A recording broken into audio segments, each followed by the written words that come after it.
Este é o terceiro vídeo da nossa série Jaraguá em Cores e Sabores, oficina online de fotografia e gastronomia. Um projeto realizado através da Lei Aldir Blanc de Emergência Cultural, Secretaria Especial de Cultura, Ministério do Turismo, Secult, Secretaria do Estado da Cultura e Governo do Estado de Goiás. Na produção, Baru de Ideias e Angico Imagens. Na primeira e segunda oficinas, você aprendeu a fazer um prato com acompanhamento, que foi o lombo suíno com a salada de repolho e abacaxi. Na segunda oficina, 2 sobremesas utilizando o abacaxi. E nesta terceira oficina, vários drinks utilizando a nossa fruta cheirosa, saborosa daqui de Jaraguá.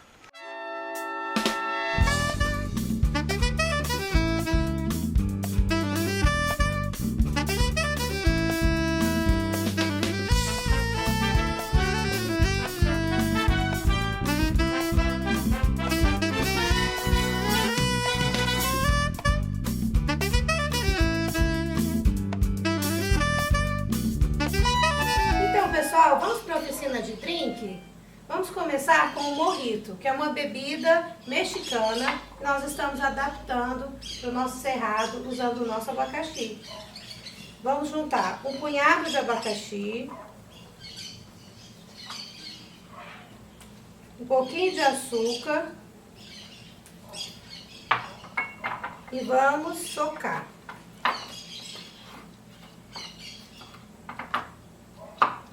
Eu vou botar umas 3 folhinhas de hortelã.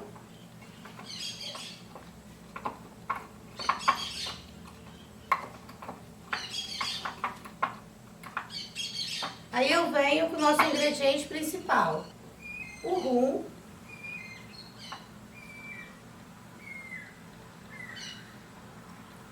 Vamos colocar o refrigerante de limão.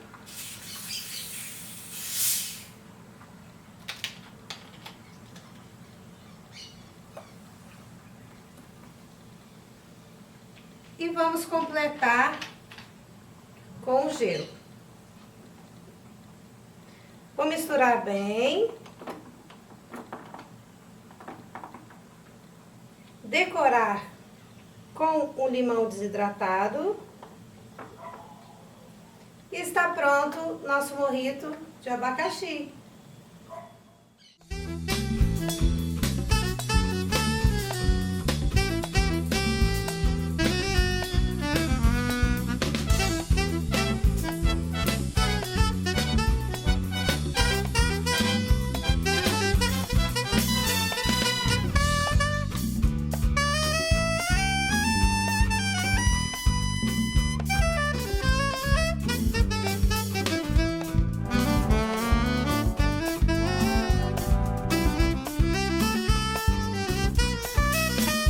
Então, pessoal, vamos aprender a fazer o aluá. É uma bebida afro-indígena, na qual é como se fosse um refrigerante natural. Essa bebida é originária, nós fazemos com grãos, como milho, arroz. Só que aqui nós vamos aprender a fazer com a casca do abacaxi. Vamos lá? Primeiro, vamos usar uma jarra de água. Nessa jarra de água, vamos acrescentar 2 colheres de açúcar. Pode ser qualquer tipo de açúcar. Vamos higienizar e lavar bem o abacaxi, a casca do abacaxi, e vamos acrescentar nessa água com açúcar.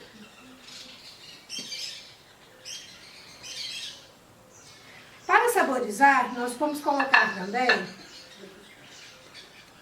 um pouco de gengibre. Pessoal, depois que colocarmos o açúcar e a casca do abacaxi, nós vamos deixar por 2 dias na fermentação fora da geladeira. A gente vai tampar e deixar por 2 dias. Já estou com uma pronta aqui. Vamos preparar. É só colocar gelo, uma rodela de limão. Eu estou usando aqui um limão desidratado. e uma fatia de gengibre.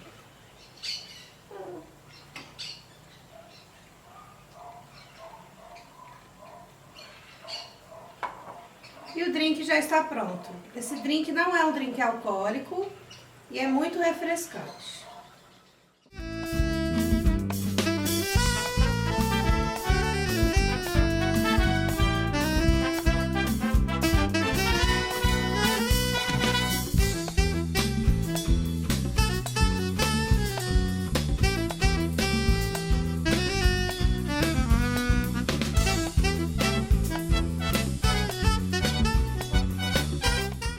Agora vamos fazer a famosa batidinha de abacaxi. Simples assim, vamos acrescentar um pouco de abacaxi em cubos.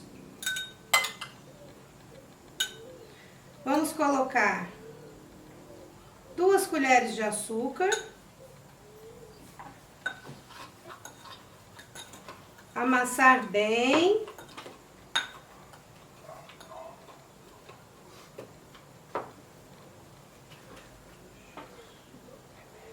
Vou acrescentar uma dose de cachaça.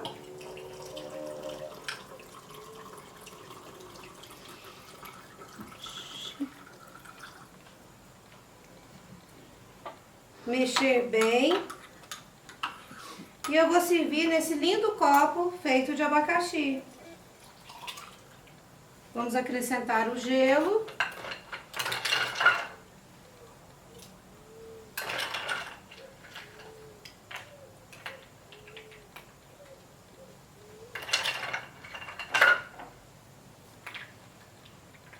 E está pronta a nossa batidinha de abacaxi.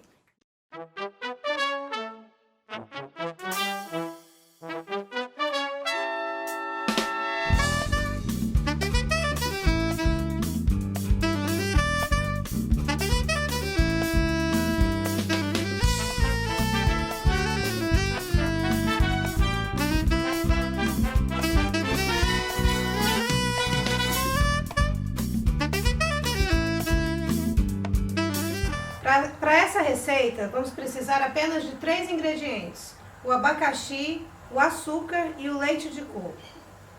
É uma bebida não alcoólica, mas você também, se quiser, pode colocar vodka ou outra bebida da sua preferência.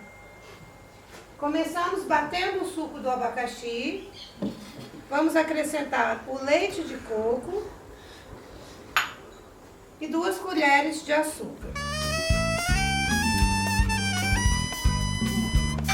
Vamos bater tudo.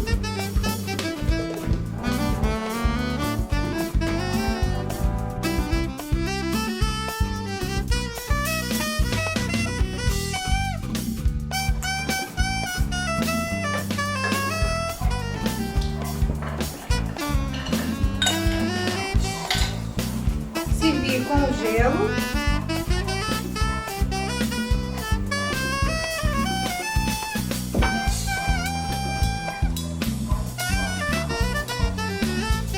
Está pronto o nosso drink sem álcool de abacaxi com coco.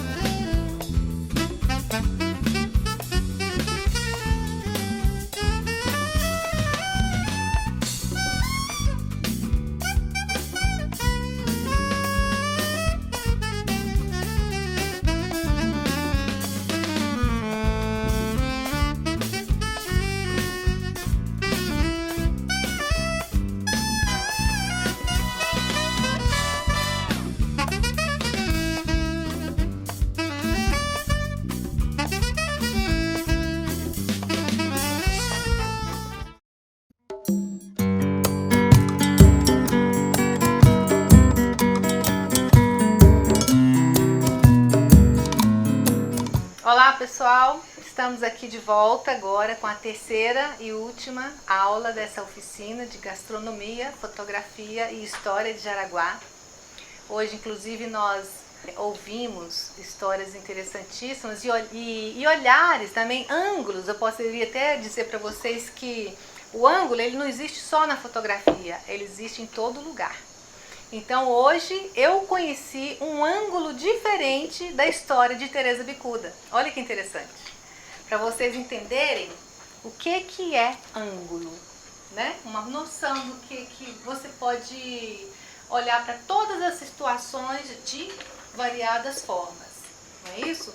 E aí na fotografia também você pode não só explorar, como registrar e divulgar ângulos diferentes do trabalho de vocês. Eu estou aqui com a minha querida assistente Sátia de Castro. Põe aqui para nós, filha, essa... entra com essa jarra aí. Tá muito no limite aqui, tá? Uhum. Ela tem um olhar ótimo, viu, meninos e meninas? Vou aqui virar essa asinha para fora. Olha só. Quando vocês brincam com elementos translúcidos, transparentes, tem que também se preocupar muito com o que está aparecendo lá no fundo, não é? Porque quando o objeto é opaco, muitas vezes ele tampa, mas no caso aqui do vidro, não.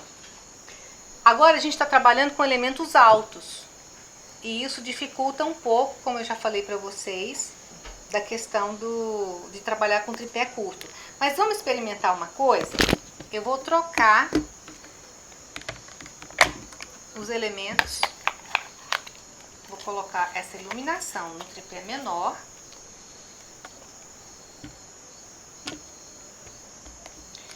E vou colocar o celular. Deixa eu só apertar aqui para essa luz ficar mais baixa um pouco. E aí vou pegar esse maiorzinho, vamos ver se ele vai me ajudar. Para colocar o celular. Lembrem-se, pessoas, queridos e queridas, sempre lembrem-se, bateria carregada, modo avião, boa sorte. Vamos lá. Subiu bem aqui pra mim, vocês vão ver aqui na foto que eu vou colocar. Olha só, nessa minha composição aqui, eu tô vendo um buraco aqui, ó. Certo? Então eu vou fazer essa primeira foto, mostrando esse buraco. Aí a gente tá trabalhando composição, além da iluminação. Vamos fechar um pouco isso daqui. E vamos lembrar daquela situação de foto aérea na mão, pequeno zoom para eliminar excesso de espaço vazio, sem que isso comprometa no que vocês querem mostrar. Parou de respirar, dedinho leve. E daí eu vou agora selecionar o foco. Eu quero o foco nesse primeiro copo, que é o mais baixinho. Bom, eu fiz uma foto semi-aérea, certo? Agora eu vou brincar com a transparência que esses elementos podem me trazer. E vou também apresentar para vocês a diferença de uma luz frontal de um contraluz.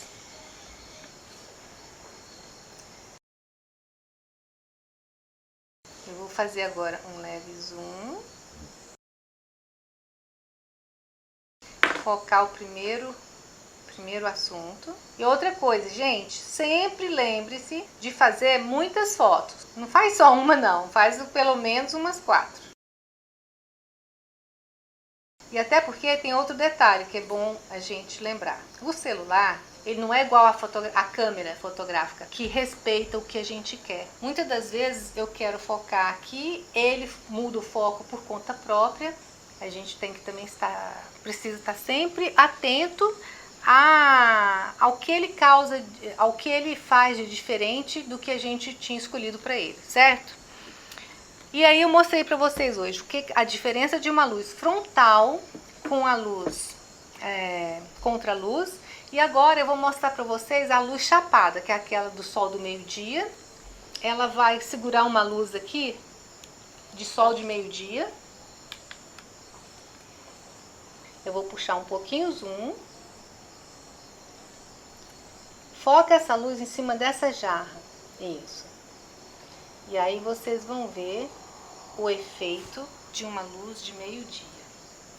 Uma foto planta baixa.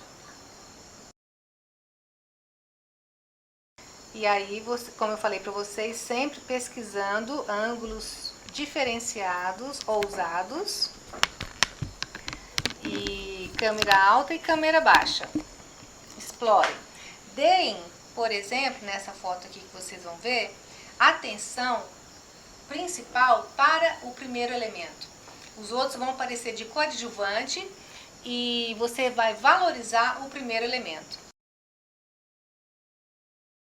Puxou um pouquinho, levantou mais a câmera. O que vocês conseguem fazer? Já dá um enfoque maior no elemento do fundo. Aí, ó. Aí agora toca lá no segundo copo para avisar para o celular que você quer esse foco. Joga essa luz um pouquinho para trás agora, Sátia. Contra a luz, assim. Isso. Vamos lá. Mas ele já reconfigura. O que? O celular? É. Se eu mudar a luz e tal, não sei o quê, dá mais um tempinho, é isso? Isso. É uma boa pergunta que o Pampa fez, ele está aqui participando com a gente da oficina. Se a hora que eu mudo a luz, o celular já reconhece isso e reconfigura. Não, como eu disse para vocês, todo clique vocês têm que lembrar para ele o que você quer. Qual for. Então põe essa luz aqui. Ó, agora nós vamos enfrentar, como eu falei para vocês na outra oficina, um excesso de reflexo nos elementos e que isso acaba que incomoda, ofusca a fotografia. Abaixa mais a luz, Sátia, por favor. Mais um pouquinho, mais um pouquinho. Sobe um pouquinho, que agora ela entrou ali. Isso. Olha só, aqui nessa fotografia, nessa iluminação, a gente conseguiu uma transparência até na laranja, que está aqui enfeitando o copo. E aí, eu vou voltar aqui, tirar um pouco do zoom, e você vai levantar os pezinhos dessa luz para cima, para sumir ela aí da minha cena, que ela tá aparecendo. Vou esconder um pouco essa luz atrás dessa jarra. Vamos lá. Aqui nós temos uma luz feita com um ajudante e traz agora essa luz para cá. Aí você vai ter que trocar de lugar. Sem essa luz agora, para vocês verem também o efeito de uma luz bem próxima. Olha. E uma luz com reflexo. Isso aqui chama-se um excesso de luz, gente. Não é uma boa forma. Abaixa a luz para você esconder ela atrás desse abacaxi aqui. Vamos ver se a gente elimina esse. Não, traz ela mais pro seu lado. Mais um pouquinho. Isso, mais. Esconde ela aí para eu conseguir só o efeito da transparência do líquido sem ela ofuscar. Isso, mais um pouquinho para trás e para cá. Isso, vou tentar jogar a luz nesse primeiro copo. Isso, contrabalanceou. Ó, isso, evita o reflexo. E a gente tem um contraluz nos 3 elementos. Muito bom. Mostramos então a luz do meio-dia, a luz contraluz, a luz chapada, composição. Eu espero que vocês tenham gostado e que aproveitem um pouco do que eu falei em benefício de vocês e do trabalho de vocês, e que suas páginas fiquem mais coloridas, mais bonitas, com pelo menos uma ajudinha minha, tá bom? Obrigado, até a próxima!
oficinas, a gente conversou sobre história de Jaraguá e a nossa cultura. Nessa terceira oficina, vamos falar um pouquinho sobre as lendas de Jaraguá. O nosso convidado especial, Fabiano Luiz de Castro. Ele que é um pesquisador da nossa história, funcionário público e já tem muito tempo que ele vem reunindo um grande acervo de documentos, arte sacra. Ele inclusive é um dos que mantém uma grande tradição aqui, que é o Fecha Corpo, né? Na Sexta-feira da Paixão, uma reza, todo um ritual muito especial. E também mantém a tradição da Romaria do Muquem, que está na família dele, e ele continua mantendo essa tradição. É uma figura que a gente gosta muito aqui da nossa cidade, é referência no assunto. Com ele, vamos conversar um pouquinho sobre as lendas de Jaraguá, esse universo fantástico. Vamos lá? Ana, lembra daquele nosso primeiro prato? Eu preparei pra gente um petisco do lombo e do molho acridoce, para acompanhar os drinks.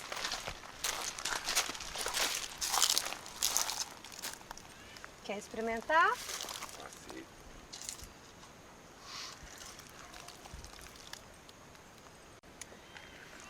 Então, Fabiano, Jaraguá tem lendas que são genuínas daqui, só tem aqui em Jaraguá.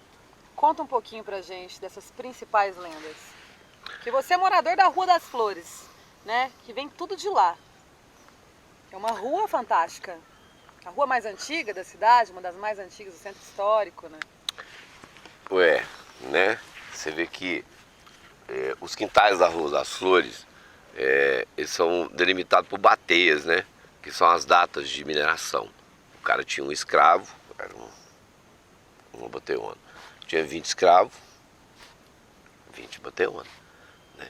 Então, começa mais ou menos por ali. Não se sabe ao certo mesmo como é que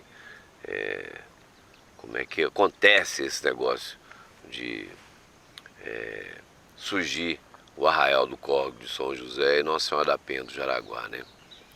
A Dulce já deve ter falado sobre isso com relação e o Almir também, aos mineradores e tal. Mas o grande lance é o seguinte, como é uma cidade que pinta também no ciclo do ouro, depois de 1725, né, quando o Anhanguera chega em Goiás Velho. Nessa história toda, diziam os antigos, né, que Jaraguá começou ali, da Rua das Flores para cima, até onde é hoje a Igreja de Nossa Senhora da Penha, né, a matriz, aquela configuração. Mas nos primórdios, aí pintam as figuras interessantíssimas, né? A Maria Helena fala muito disso, do Fernando Bicudo de Andrade, e aí nós vamos entrar numa figura interessante, que é Teresa Bicuda, né? Preta, livre, seu Joaquim Militão, salvo engano, por volta de 1755, ele acha um batistério de uma Teresa Bicuda, preta, livre, né? E a gente tem essa figura que ao longo dos séculos ela ajudou a educar menino, que era custoso demais, né? Fazer feiura aí, ó. Aconteceu aí, Teresa Bicuda. Teresa Bicuda foi enterrada não sei quantas vezes e a terra jogava ela para fora, né? Segundo seu Joaquim, ela foi enterrada depois de não sei quantas vezes que a terra jogou ela para fora, até em volta da Igreja do Rosário, lá no Córrego do Jacarezinho, que fica hoje nas terras do Alana, ali entre tudo mais, né? E evoca uma coisa interessante, que é a questão do sino, né? Aonde o som do sino alcança, o capeta não atenta. Então Teresa, com certeza, o som do sino não pegava ela onde ela foi enterrada a última vez. Mas o mal barato é o seguinte, que essa figura deve ter sido uma mulher muito interessante, né? Aliás, em Jaraguá as mulheres são mais interessantes que os homens, né? E essa figura, ela tá aí. E ela se modernizou tanto, né, cara, e transmutou tanto, que ela se encantou na natureza, né? Muito antes da ecologia pintar aí, ecologicamente correto ou não, aí virou orelha de pau, virou chuva braba, virou fogo na serra, virou marimbondo, né? Olha que interessante. E tá educando a gente até hoje. História mesmo. Ó, eu da não Tereza. sei, né? Se a gente for pegar pela cultura nossa, totalmente machista, né? Essa mulher incomodou essa sociedade de alguma maneira. Porque ela continua ainda no nosso imaginário, né? Eu estava falando da questão de educar a gente em todos os sentidos, né? Será que ela foi mesmo maldosa desse jeito? Ou ela foi uma mulher revolucionária que, né? Sabe? A gente não vê, não tem nenhum processo, não tem nenhuma queixa contra essa figura para ela ser tão má assim, né? E cadê? Não tem registro. O único registro que existe é esse que o seu Joaquim achou, né? O registro do batistério, né? Sim. E a outra coisa interessante que a gente pode ressaltar é que, segundo os historiadores, esse termo que é usado muito pelos historiadores, que é a oralidade. Então, a oralidade quer Sim. dizer que cada um conta do jeito que ele interpreta, não é isso? E acrescenta, né? Isso, e acrescenta. E tem até aquele velho ditado: quem conta um conto, aumenta um ponto. Então, realmente, assim, a história que a gente conhece da Tereza Bicuda, registrada em livros, que até tem, é essa história de que ela foi realmente uma mulher muito má. E da oralidade. E aí, assim, eu, por exemplo, eu vou te contar então a minha interpretação, né? Que como cada um tem a sua. Sim. O que eu imaginei de Tereza Bicuda? Que ela foi filha de negro, escravo, até partes assim me contaram, né? Que aí esse negro era escravo de um senhor que era bicudo, no sobrenome dele tinha o bicudo, e daí esse senhor era bom para esse escravo, que era o pai de Tereza Bicuda. Alforriou a família, né? Alforriou a família, ele teve posses. E a Tereza Bicuda, ela queria ser, aí já é a minha interpretação, ela queria ser aceita na sociedade porque ela tinha posses. Mas ela era negra, e por ela ser negra, ela não era aceita. E talvez aí vem essa parte de maldade, que a gente não sabe se é verdade, mas que é o que relatam, que ela era uma pessoa muito atormentada, muito revoltada. Talvez pelo fato de não ser aceita pela sociedade, né? Não sei, mas foi a minha interpretação. E aí vem toda aquela história de que ela batia na mãe. Sim, pode ser também, em razão do que eu estava falando do machismo e tudo mais, uma outra leitura de quem é essa mulher mesmo, né? Mas um grande lance é que ela impactou essa sociedade Impacta até hoje. E o barato é esse, né? Dela se encantar na natureza, né? Né? Ela se... Esse aqui é o grande lance. É verdade. Né? Porque aí tem essa outra parte, que ela foi enterrada e aí o chão, a terra não aceitava o corpo dela, jogava ela para fora. Excomungada. E que antes dela morrer, tinha um pedido dela que ela queria ser enterrada na serra. Isso também se conta pela oralidade registrada nos livros. E aí só quando um coveiro teve a coragem, né, de ir lá tirar ela, porque toda noite era uivos, muito vento, né, as pessoas, a sociedade, a comunidade ficava toda assombrada, com cheiro de enxofre que tinha. Enquanto não pegaram o corpo dela e não levaram para enterrar na serra onde ela queria, ela não deu sossego para a sociedade, não é isso? Né? Que contam, né? Que nesse local parece que tem até um marimbondo muito bravo. Então, é o que eu estou falando, ela se encantou na natureza, né? E aí é uma transmutação total, né? Muda tudo, né? E, inclusive até o julgamento dela. Como? Fala, Suzy. Uai, ela era tão má assim e se encanta na natureza. Pois é verdade. Como assim, né? Tem aí uma contradição, né, Pampa? Demais. E aí então, e a Rua das Flores é sugêneres também, né? Com uma coisa magnífica, que é o Cavaleiro da Rua das Flores. Agora esse não tem registro histórico nenhum. Não sei se é uma criação mesmo dessa coisa mágica da inventividade de Negro do Sertão, né? Mas quem não mora na Rua das Flores não sabe. Você, de vez em quando escuta uns barulhos, uns trens, entendeu? Vai lá. Conta Né? então. Porque é o seguinte, onde eu moro hoje era a pensão Vilarinho. Sou Heitor Vilarinho, pai de Jenserico. E aí tinha um sobrinho dele, um tio dele, não sei, Dona Cecília conta naquele livro lá do Alane e tal, papá, do Cavaleiro da Rua da Sul, que era de frente, hoje era um Moacir lá. E esse caboclo, bicho, ele, entendeu? Você imagina, no início dos 1900, ele escutou o Cavaleiro da Rua da Sul entrando dentro da casa dele lá do outro lado, lá, arrastando, ele foi parar de cueca dentro da casa que eu moro hoje.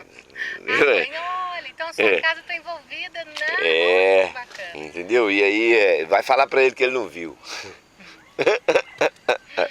E eu moro na Rua das Flores, né? De vez em quando caem umas panelas lá no fundo de casa, eu não vou lá de jeito nenhum. Tem mesmo essa vai história, quem quiser, né? Entendeu? Essa aparição dele dentro de uma casa, né? Foi na casa em frente à sua, então? E nego escuta, né? De vez em quando lá, arrastando as correntes pra lá e pra cá, o cavaleiro andando. Até hoje, ó. Até hoje, então, essa... Mas nesse tempo de pandemia, sumiram. Sumiu? Graças a Deus, estão se precavendo.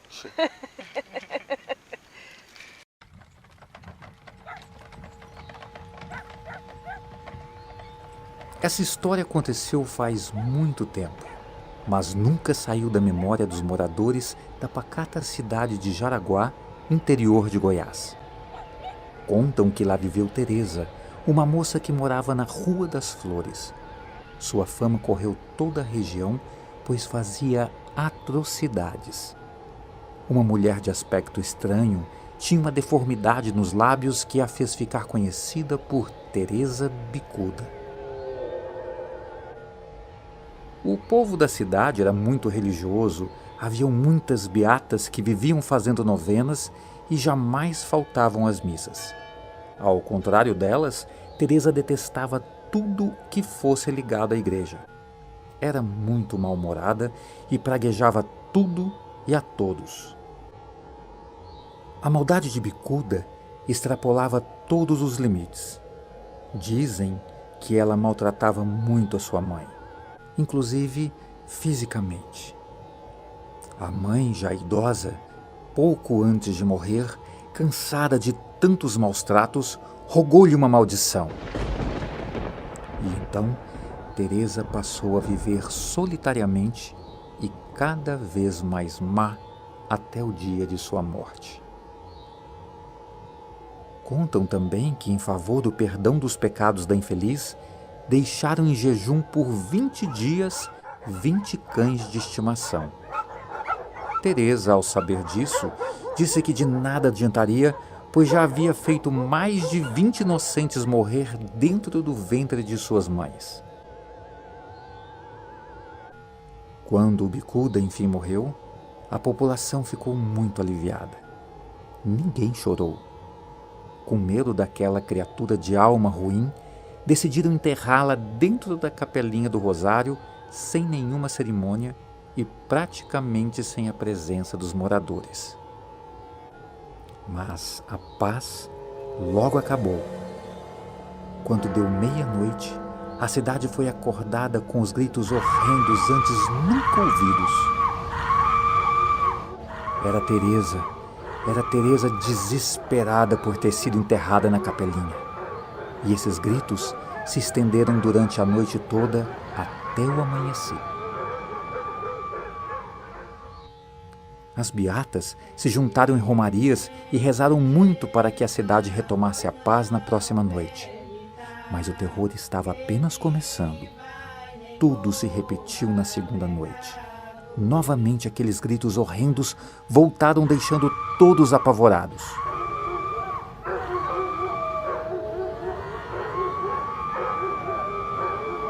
No dia seguinte, as novenas continuaram fervorosamente, mas nada adiantou, pois à noite a alma de Teresa pôde ser vista claramente vagando pelas ruas e gritando como se sentisse muita dor.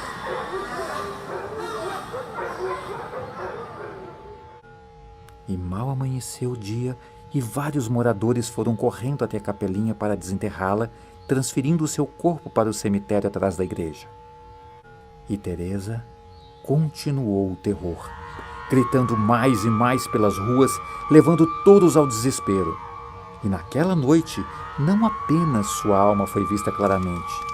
Com ela vinha também um cheiro insuportável de enxofre e de suas vestes caíam línguas de fogo. E assim foi a noite toda.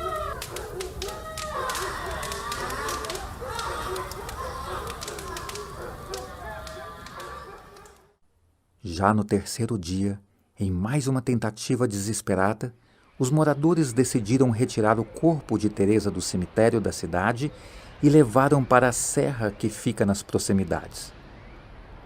Lá nasceu um pé de caju de cabeça para baixo e uma grande caixa de marimbondos foi nele formada, protegendo o local de todos que tentassem se aproximar.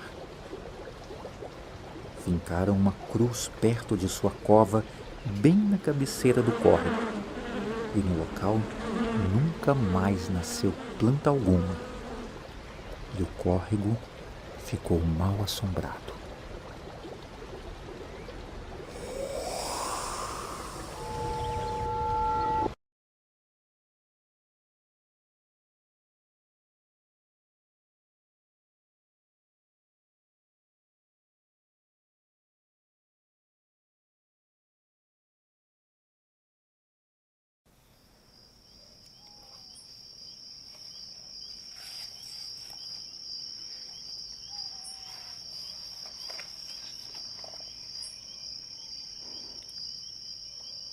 O Cavaleiro da Rua das Flores.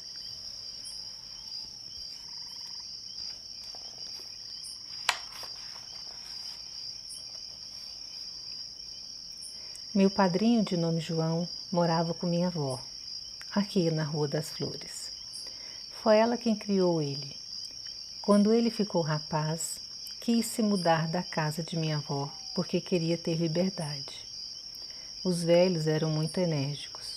Não gostavam que ele ficasse até tarde na rua. Em frente da casa de minha avó, tinha uma casa que era assombrada. Era de um pessoal que morava na roça. Então ele resolveu alugar um cômodo, um quarto nessa casa e ficou dormindo lá. O povo vivia falando para ele assim: "Você vai ver, você ainda vai ver assombração nessa casa." Ele falava.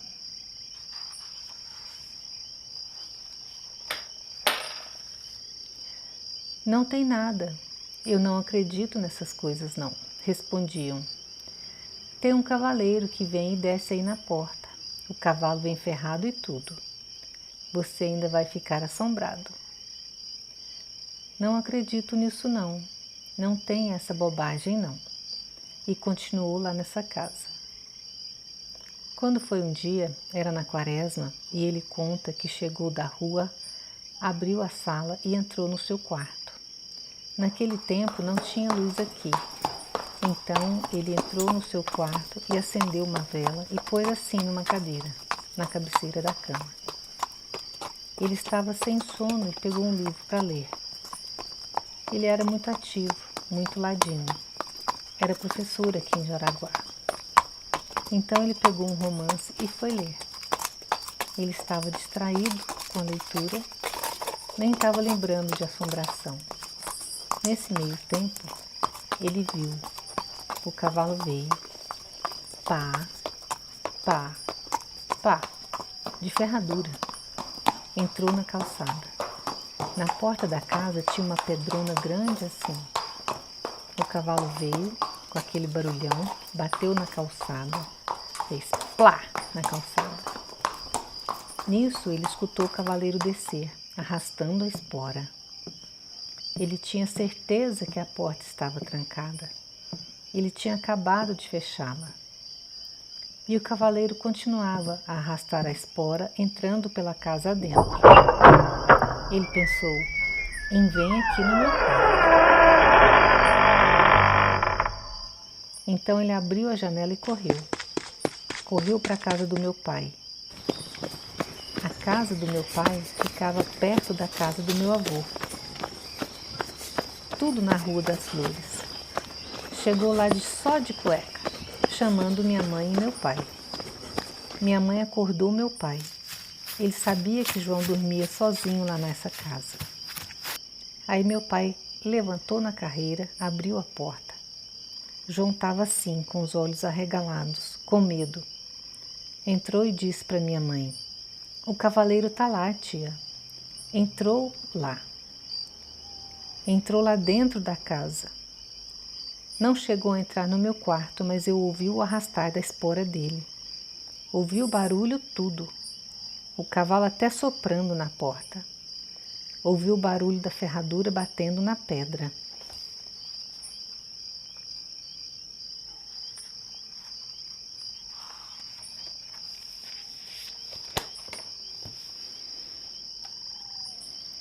Contou ainda o que pensou na hora: eu vou sair daqui, porque se eu ficar aqui, ele vem cá no meu quarto. A casa de mamãe era pequena. Não tinha lugar para pôr ele.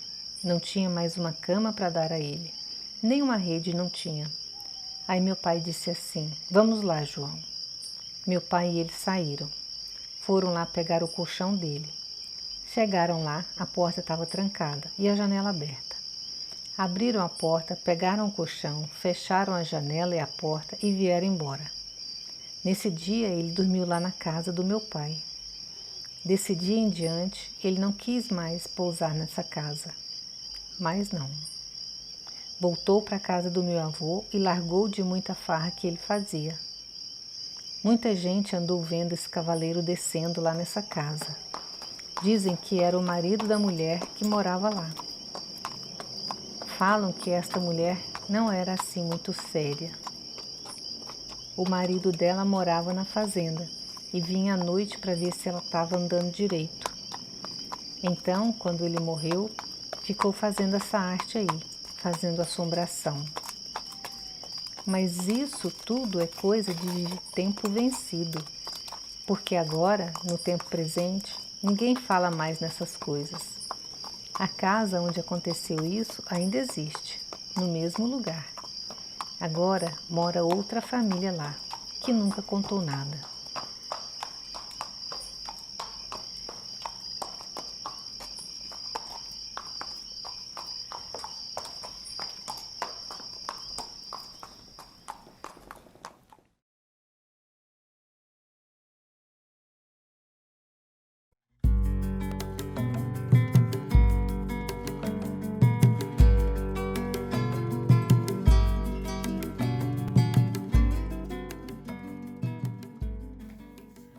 O nosso próximo convidado, eu costumo dizer que é um espírito antigo e um corpo muito jovem. Tamanha é a bagagem cultural desse garoto.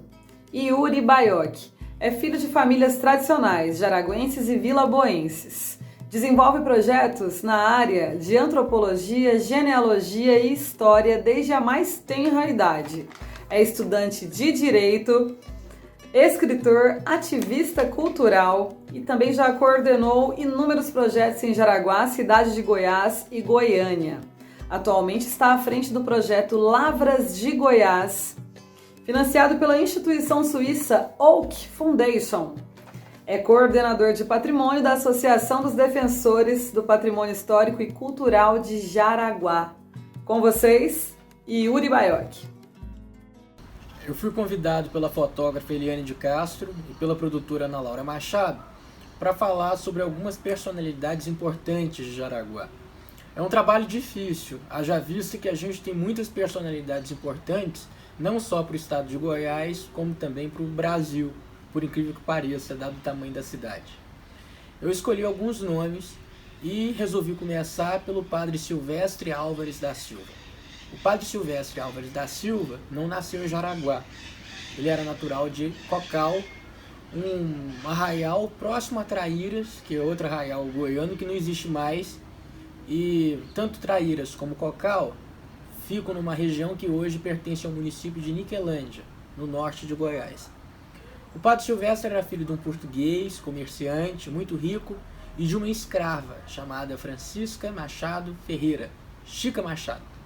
É impossível falar sobre a história do Padre Silvestre e não mencionar a história da mãe dele, a Chica Machado. Inclusive, ela foi objeto de pesquisa da professora Adélia Freitas, da PUC Goiás, onde ela escreveu uma biografia sobre a Chica Machado, que é uma mistura goiana da Dona Beija com a Chica da Silva.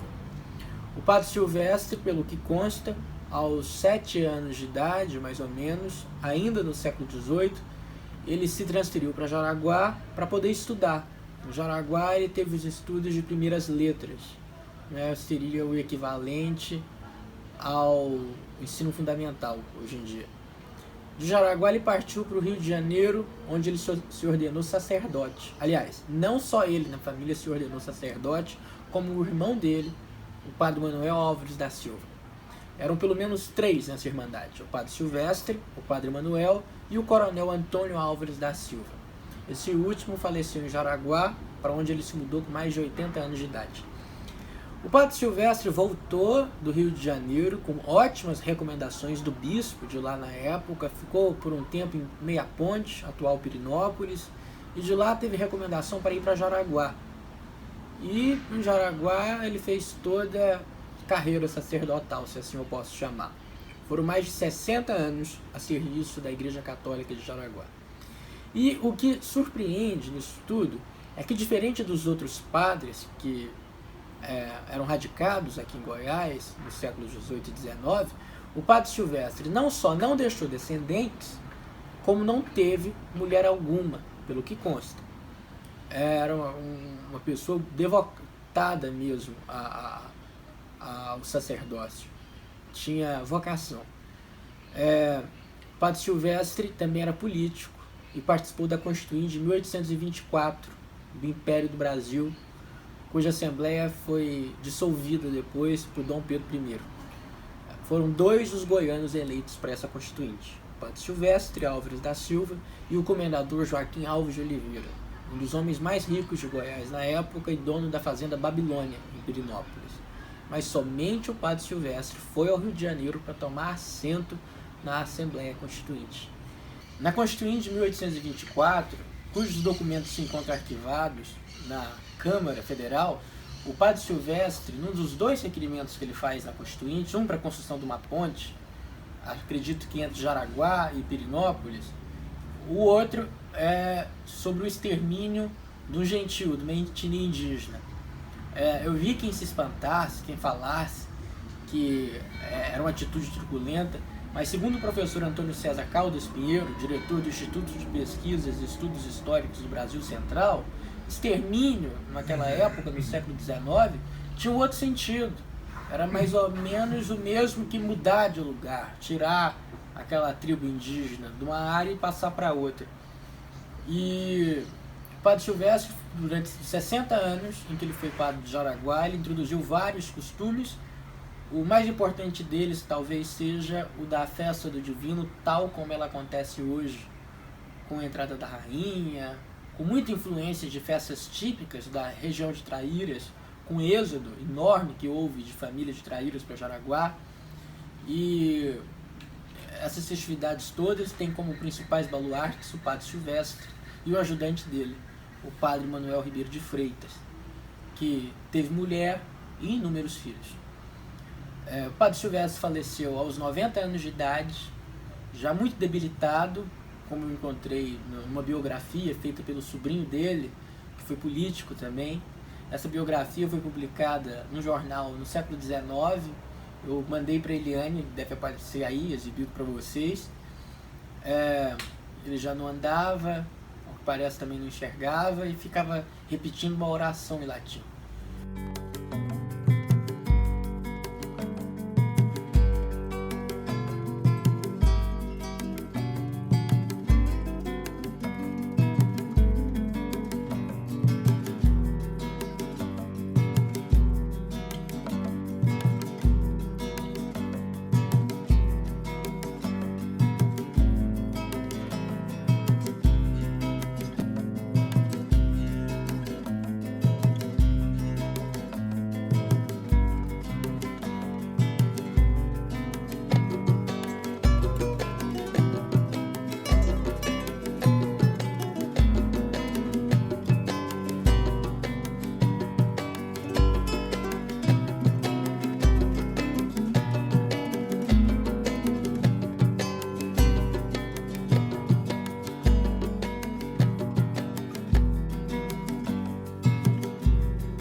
A próxima personalidade a ser falada, Félix de Bulhões, que também não nasceu em Jaraguá, mas era filho de um jaraguense, o Major Inácio Soares de Bulhões, segundo esse nome. Poeta, nosso Castro Alves goiano, era neto de Antônio Félix de Souza, que liderou a obra de construção da Capela de Nossa Senhora da Conceição, que está de pé até hoje, e foi o construtor do sobrado da família Félix de Souza, onde hoje se encontra o modernoso Banco do Brasil de Jaraguá. O Antônio Félix de Bulhões Jardim, considerado Castro Alves goiano, o era assim considerado por ter sido um dos primeiros em Goiás a ser contra a escravidão e usar a poesia e o jornalismo para combater. Foi o fundador do Jornal Goiás e foi juiz em Jaraguá por um bom tempo. Escreveu poesias em Jaraguá, teve uma carreira ilibada, foi um sonhador, executou muito do que ele se propôs. Em 1888, quando da promulgação da Lei Áurea, já não havia um único escravo na capital de Goiás, na cidade de Goiás. O desembargador Antônio Félix de Bulhões Jardim, filho de jaraguense, juiz de Jaraguá, faleceu aqui na cidade de Goiás depois de um suicídio.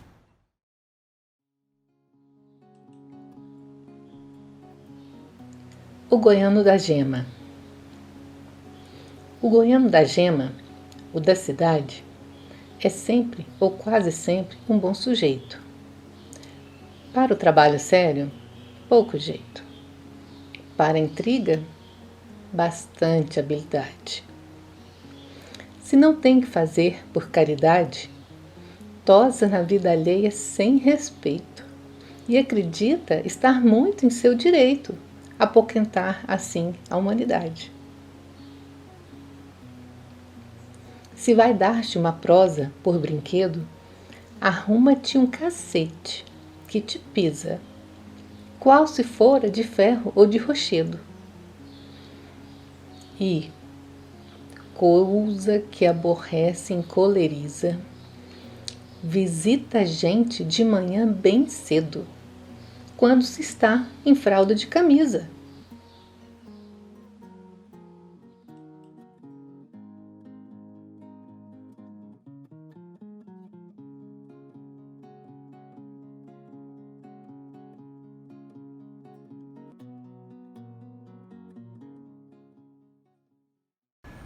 A terceira personalidade da qual eu vou falar é o Coronel Manuel Rodrigues Suzano Ferreira, Neco Suzano, considerado um dos homens mais ricos de seu tempo. O Coronel Manuel Rodrigues Suzano Ferreira era um tropeiro. O que era um tropeiro? Era um comerciante que fazia esse intercâmbio de mercadorias, preferencialmente do litoral aqui para o interior do Brasil. Ele trazia tecido, fazendas finas, até panelas, sal, papel do Rio, de São Paulo, aqui para Goiás, e levava daqui couro, tapete de couro, algodão, fumo, tabaco. O fumo era a casca era amassada com caramujo, e era o que existia de capitalista naquela época. O Neco Suzano tinha muita relação com Uberaba e trazia muito gado de Uberaba aqui para a cidade de Goiás, e Jaraguá era um entreposto de gado entre Uberaba e Goiás. Ele ficou muito rico e quando do falecimento dele, onde ele deixa apenas uma filha legitimada de nome Celina Suzano, com uma senhora chamada Maria Teresa de Jesus, somente a quantia que ele deixa em dinheiro para ela, sem contar em bens e imóveis, é de 60 contos de réis, uma quantia inimaginável para aquela época em Goiás. Eu consegui achar os 2 requerimentos feitos pelo primeiro marido da Celina, filha dele, que estão no Correio Oficial de Goiás e deve aparecer aí na tela também para vocês. Em Jaraguá ele construiu um sobrado numa região hoje próxima à Câmara Legislativa de Jaraguá, e esse sobrado caiu. Há muita lenda sobre o Coronel Suzano. por ocasião do falecimento dele, ele chegou a se casar com uma senhora chamada Escolástica de Freitas, Colazinha, irmã do maestro Baltazar Ribeiro de Freitas. Há quem diga que o casamento foi no leito de morte, outros que foi depois que ele estava morto. E isso gerou uma série de confusão, de modo que a fortuna dele acabou sendo repartida para 4 famílias em Jaraguá, e o sobrado ficou numa disputa judicial que durou muito tempo, a ponto dele entrar em ruínas e não haver mais jeito de recuperá-lo. Coronel Suzano foi um bom vivan do tempo dele. O sobrado foi muito bem projetado por um prussiano chamado Júlio Maass, M-A-A-S-S, conforme eu encontrei também numa nota de um jornal arquivado na Biblioteca Nacional. Esse Júlio Maass foi o autor do projeto da Santa Casa de Diamantina e de uma estrada de ferro entre Nova York e São Francisco, na Califórnia.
A quarta personalidade da qual eu vou falar é o poeta Afonso Félix de Souza, esse jaraguense, assim como o Neco Suzano.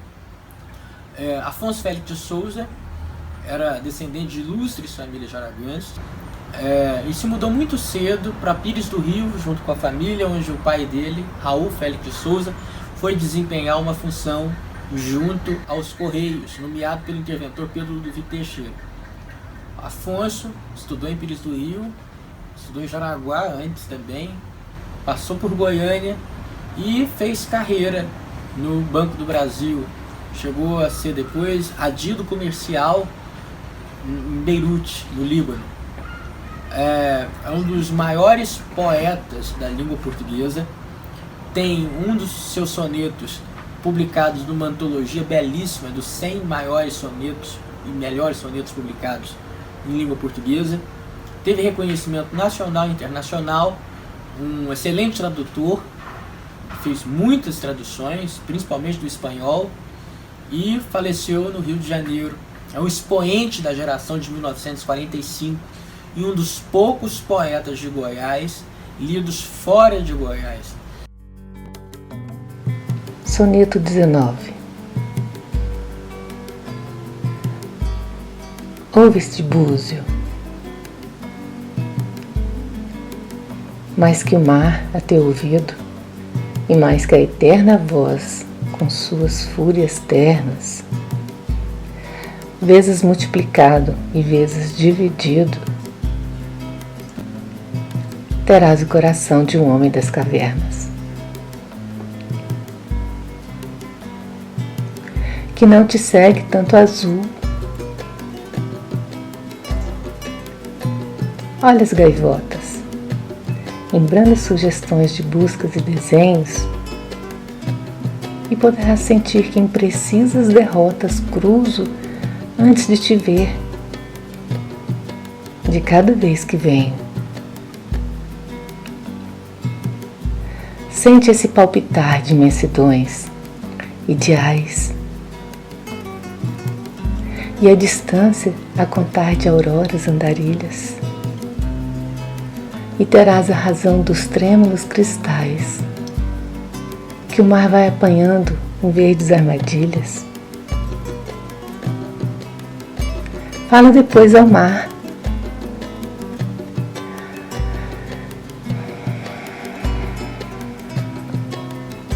E estranha voz, composta de espera e desespero, ouvirás em resposta.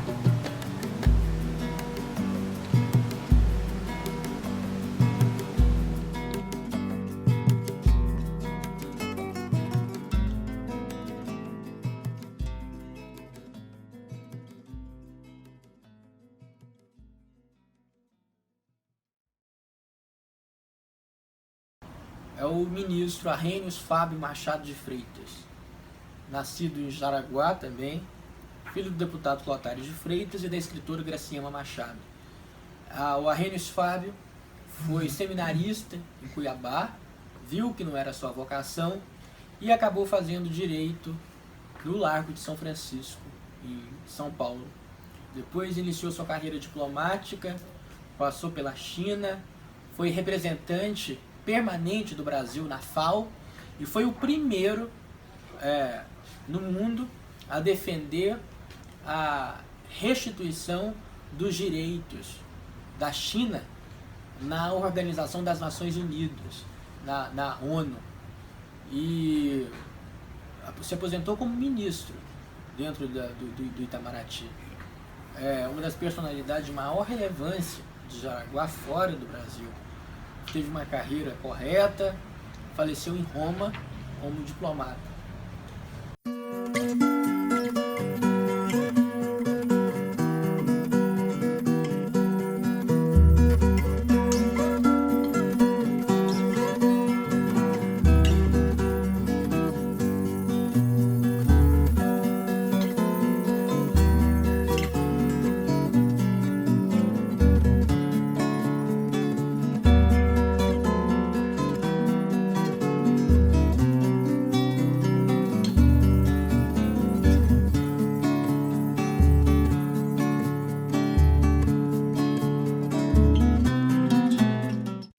A última personalidade é a escritora Maria José Rios Peixoto da Silveira Lindoso.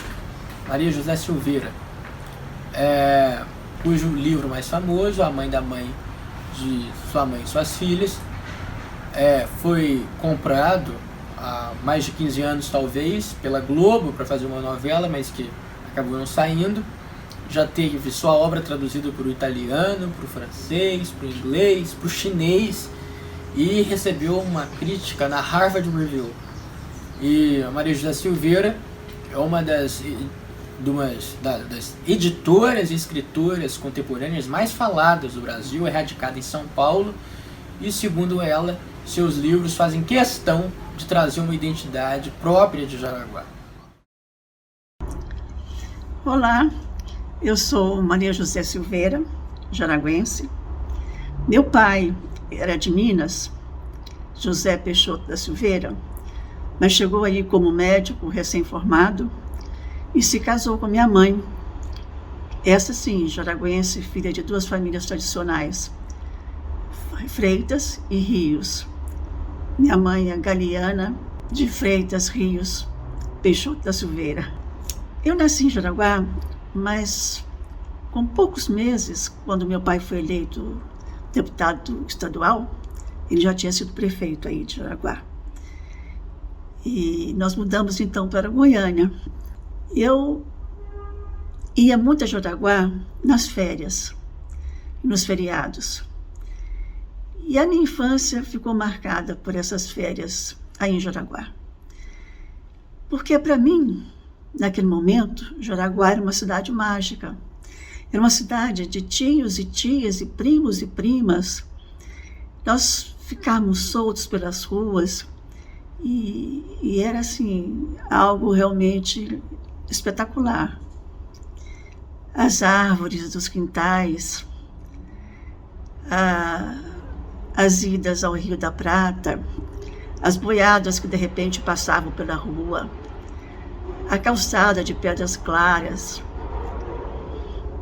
as procissões, como eram lindas as procissões. Então, tudo isso ficou como se fosse uma primeira camada do meu imaginário. A partir daí, eu fui para Goiânia, depois para Brasília. Então, me distanciei, quando já adolescente, eu me distanciei muito de Jaraguá.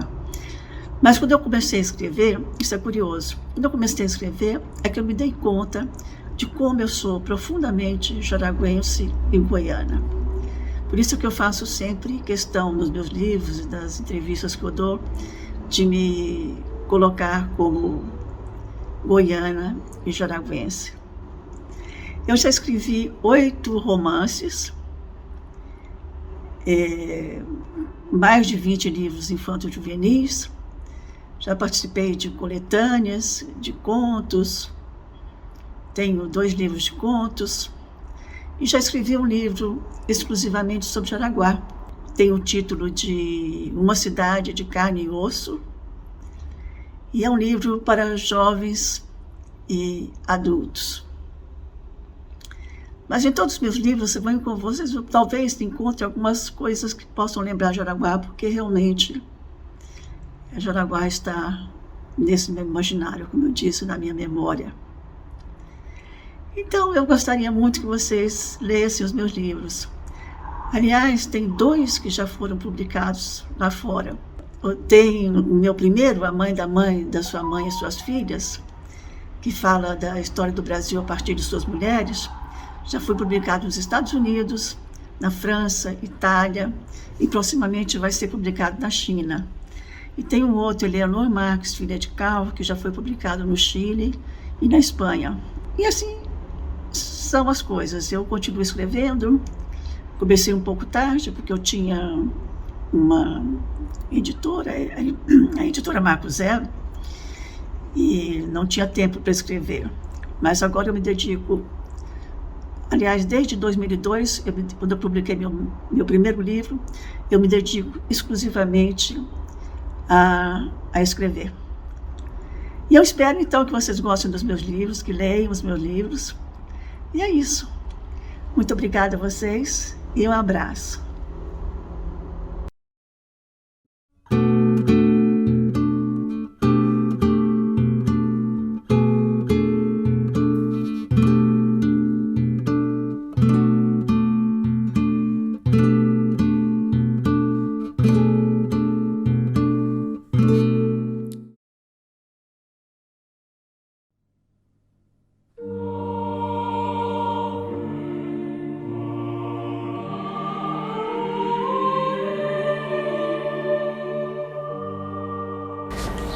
Olá!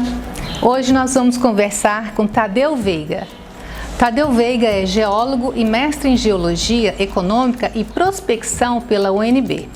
Tadeu é nascido em São Paulo, mas é um serratense convertido desde 1972, quando fixou moradia em Brasília. É atuante em exploração mineral e conservação ambiental com foco no nosso Cerrado. É diretor técnico da GEOS e professor voluntário da UNB. A experiência profissional é consolidada em 50 publicações, boa parte dedicada à geologia, aos recursos minerais e à conservação ambiental do nosso Brasil Central. Com vocês, Tadeu Veiga, para nos falar um pouquinho sobre a Serra de Jaraguá. Obrigado. Tadeu Veiga, geólogo, formado em Brasília. Eu sou paulistano, mas vim para o Centro-Oeste em 1972 e virei serratense de coração. E tenho trabalhado muito no Brasil Central, no Brasil todo, um pouquinho no exterior também, com exploração mineral. Mas trabalho também bastante e gosto muito de projetos de conservação ambiental, principalmente em unidades de conservação. Muito bom poder falar sobre a Serra de Jaraguá, que é um marco muito importante da geodiversidade da região central de Goiás. Ela é sustentada por quartzitos. Quartzito é a famosa pedra de Pirenópolis, por exemplo. É uma rocha dura, muito resistente à erosão, então sustenta as elevações da serra. Esse quartzito está associado com xistos. Os quartzitos eram derivados de areia do fundo do mar e os xistos derivados de argilas, do barro. Essas rochas aparecem intercaladas, sofreram pressão, sofreram transformações minerais e se tornaram muito resistentes à erosão. Então, por isso, sustentam as serras. Elas são referidas ao grupo Araxá, que tem idade geológica em torno de 800 milhões de anos. Essa é a idade da Serra de Jaraguá? Essa mesmo? Não, a idade das rochas. Das rochas. A serra é mais nova. Porque essas rochas estavam no fundo do mar e depois sofreram deformação, elas foram expostas na superfície e pela ação diferencial da erosão, elas resistem e se tornam uma elevação proeminente. Nesse ponto, elas são muito parecidas com a Serra dos Pirineus e também com a Serra Dourada. Então, é o alinhamento das três serras, a Serra de Jaraguá no meio, a Serra dos Pirineus a leste e a Serra Dourada a oeste. Então, formam elevações muito nítidas na paisagem e elas serviram de referência tanto para os primeiros ocupantes quanto para os colonizadores que chegaram aqui e encontraram ouro. E essas descobertas impulsionaram a colonização do território. Então isso é importante tanto em Pirenópolis, quanto em Jaraguá, quanto na antiga Vila Boa, cidade de Goiás. As cotas da serra são superiores a 1.100 metros, o que é considerável na região, porque elas são muito proeminentes na paisagem. Elas formam nascentes de rios importantes. Todas essas serras têm nascentes porque elas são altas e as águas se irradiam delas. Os terrenos são acidentados e os solos são pedregosos ou arenosos. Então são impróprios ao uso agrícola, impróprios à ocupação agrícola, em benefício da conservação do cerrado. E isso é mais ou menos nítido hoje, que elas estão cercadas de pastos e de plantações, mas estão como áreas preservadas. Sim, esse relevo tem em torno de 60 milhões de anos, alguma coisa assim, o relevo. As rochas são muito mais antigas, têm 800 milhões de anos. O relevo é a idade do bioma cerrado, começou a evoluir a partir de 65 milhões de anos, alguma coisa dessa ordem. Porque até 100 milhões de anos atrás, a América do Sul e a África eram unidos. Isso no tempo dos dinossauros ainda. Só com a separação dos continentes é que começou a evoluir essa rede de drenagem que a gente conhece e esse relevo. Então é isso. É interessante que essas áreas foram visitadas em 1819, foram visitadas por Saint-Hilaire, o botânico francês que fez descrições muito importantes aí do sertão de Goiás, há 2 séculos atrás. Ele visitou essa região, ele começou a viagem dele em Goiás, entrou em Lusiânia, depois Corumbá, Pirenópolis, Jaraguá, foi até Goiás Velho. E depois desceu para São Paulo, passando por Caldas Novas. Então esse foi o percurso dele em Goiás. Bom, felizmente a Serra de Jaraguá hoje é protegida por um parque estadual. a maneira da Serra dos Pirineus e da Serra Dourada, onde também existem parques estaduais. É o reconhecimento da sua importância ambiental, e histórica e hoje também turística.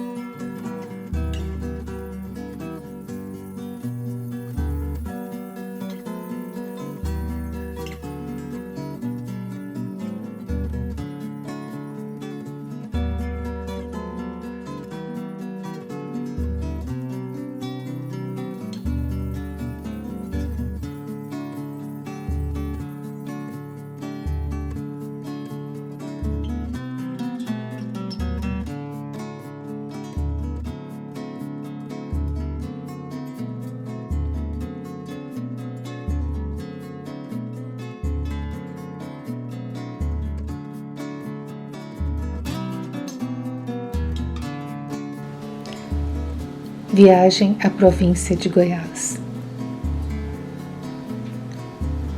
Entre o Rio das Almas e o córrego Jaraguá, ou seja, num percurso de 2,5 léguas, encontram-se ainda a intervalos algumas árvores mirradas. O restante é composto de extensas matas. Não obstante, encontrei ali várias árvores de grande beleza.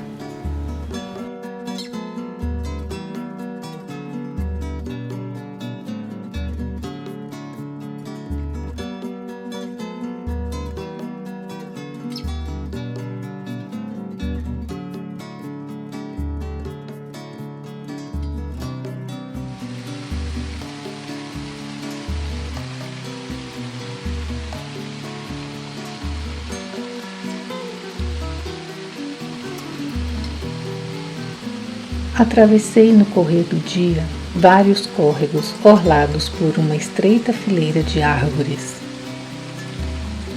Nesses lugares, o frescor era delicioso, mas nos outros trechos do percurso, o calor se fazia sentir intoleravelmente.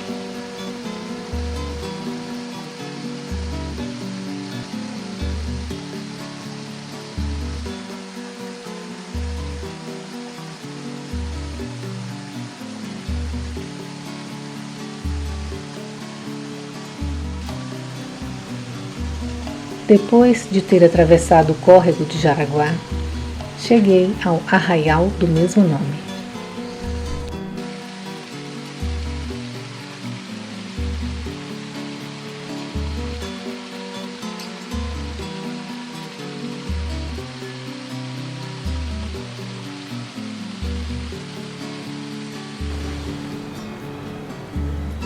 O arraial, situado numa vasta planície coberta de matas, é cercado de montanhas mais ou menos altas, sendo que as mais próximas se erguem quase a pique acima dele, produzindo um belo efeito na paisagem. Auguste de Saint-Hilaire, Jaraguá, 1819.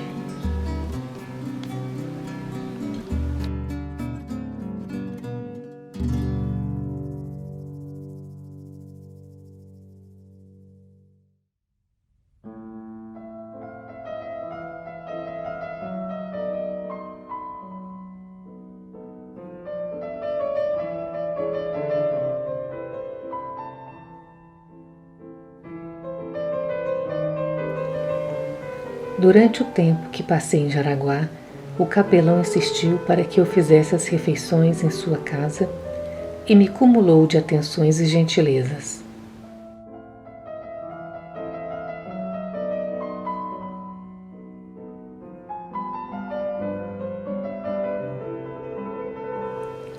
Eu já tinha ouvido falar dele no Rio de Janeiro, onde era conhecido por seu pendor pela matemática.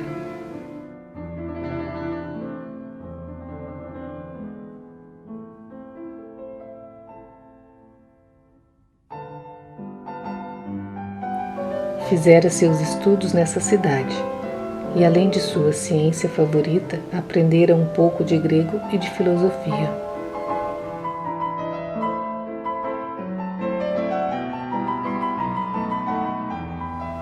Sabia também francês e tinha em sua biblioteca alguns livros de nossos autores.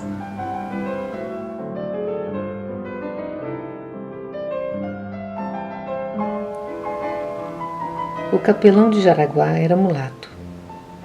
Já elogiei a sua cortesia, mas nela havia uns laivos de humildade cuja origem é a situação de inferioridade em que são mantidas as pessoas mestiças na sociedade brasileira e que elas nunca esquecem quando se acham no meio de brancos.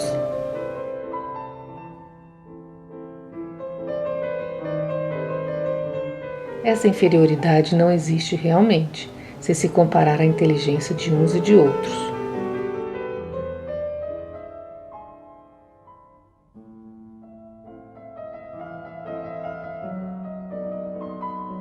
Poderíamos mesmo afirmar que os mulatos têm mais vivacidade de espírito e mais facilidade para aprender as coisas que as pessoas da raça caucásica pura.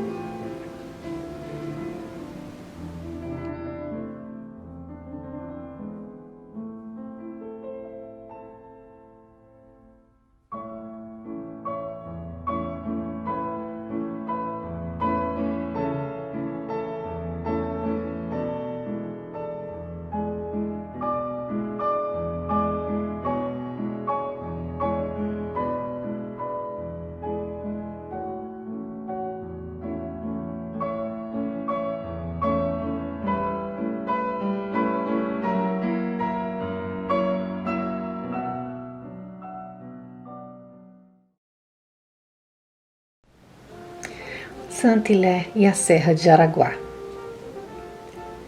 Aproveitei minha estada em Jaraguá para ir colher plantas numa montanha talhada quase a pique, muito próxima do arraial e que tem o nome de Serra de Jaraguá. É pouco elevada e encimada por um planalto estreito e comprido, de solo pedregoso, mas bastante regular.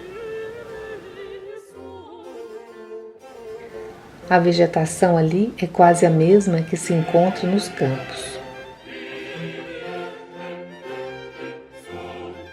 Não obstante, vi vários pés de uma espécie de caju que não me lembrava ter visto antes. Seu fruto tem um sabor agradável e se torna maduro na época das chuvas, atraindo para a serra dezenas de pessoas pobres, que ali se encontram também uma grande quantidade de bacuparês. Uma sapotácea de fruto igualmente comestível.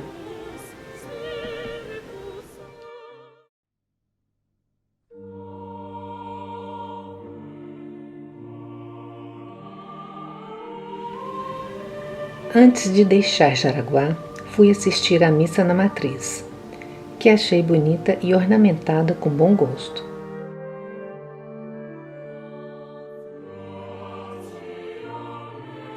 De acordo com o costume, as mulheres ficavam agrupadas na nave, envoltas em suas grossas capas de lã e a cabeça coberta com uma mantilha.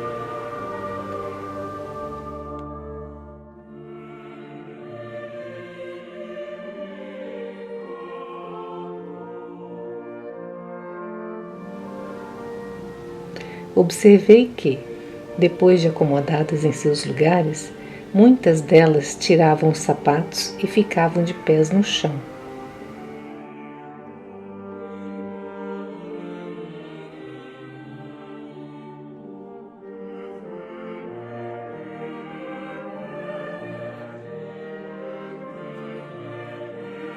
Provavelmente se desembaraçavam deles porque estavam habituadas a andar descalças no interior de suas casas.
Chegamos ao final do nosso Jaraguá em Cores e Sabores, oficina online de gastronomia e fotografia, realizada através da Lei Aldir Blanc.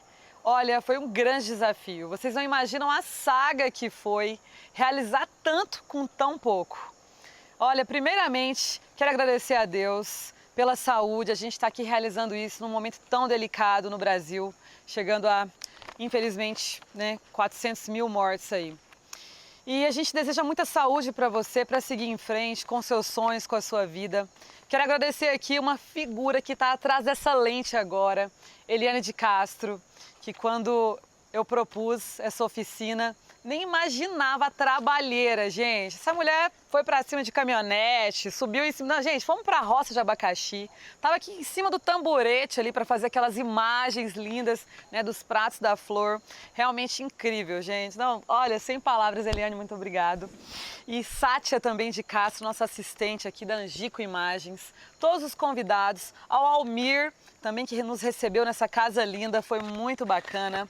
Quero agradecer ao Diego Antônio, que nos recebeu lá na roça de abacaxi.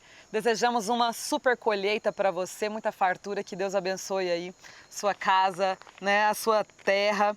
Quero agradecer Floriana Collin, nossa chefe, trazer aqui o conhecimento, foi muito bacana. Também Dulce Madalena Rios Pedroso, Liz, João Pedro, Fabiano de Castro. Quero agradecer aqui meu tio Fernandeta, Fernando Machado, que nos cedeu a trilha sonora, essa música que você vai ouvir aí, tem altas composições dele, clarinetista, arranjador. Beijo, tio Fernando. Agradecer também a Flávia Pinto, que esteve aqui conosco. Ela é coordenadora da Vigilância Sanitária, nos orientou, a gente seguiu todos os protocolos e foi muito legal. Agradecer também quem mais, gente? Todo mundo. Desejamos um turismo muito próspero aqui. Jaraguá é muito mais que abacaxi, que calça jeans, que, sabe, isso que a gente falou aqui, gente, é um átomo de tudo. Essa cidade é incrível, muita potencialidade. A gente deseja tudo de bom para Jaraguá, sempre com muita cor, muito sabor, muita economia criativa, tudo de bom. Foi muito bacana estar aqui. Espero que vocês assistam, São 3 longas oficinas, assim como o edital pedia. A gente vai tentar depois aí divulgar em outras plataformas também. Muito obrigada, gratidão.